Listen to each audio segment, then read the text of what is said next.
Itai Bitoun vit dans un quartier cossu de Jérusalem. Ce musicien de profession menait une vie normale avant les événements du 7 octobre. Depuis, ils ne se sont plus en sécurité.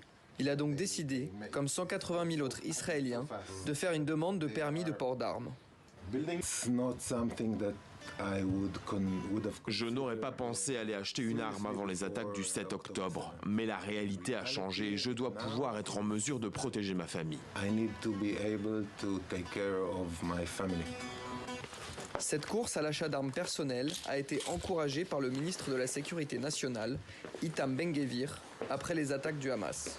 Itai a bien reçu le message et se rend aujourd'hui dans un centre de tir pour apprendre à manier une arme. Si je suis armé et qu'un terroriste essaye d'entrer chez moi, je ne serai plus sans défense.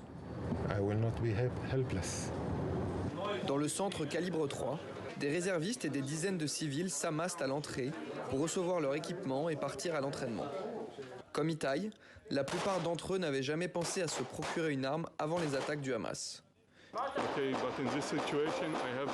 Avec la situation actuelle, je n'ai pas d'autre choix que de m'armer.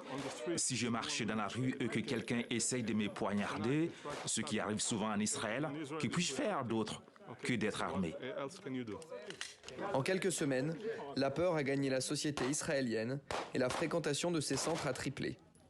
Avant le 7 octobre, les formateurs accueillaient seulement 2 à 3 groupes par semaine. Mais aujourd'hui, une centaine de civils viennent quotidiennement pour obtenir leur permis. Avec la situation actuelle, beaucoup de personnes arrivent pour acheter des armes. Les gens ont peur, ils veulent se sentir en sécurité. Alors nous avons beaucoup de nouveaux clients. Face à cette course à l'armement, certains s'alarment, comme l'ancien ministre de la Sécurité nationale, des conséquences néfastes à long terme sur la société israélienne.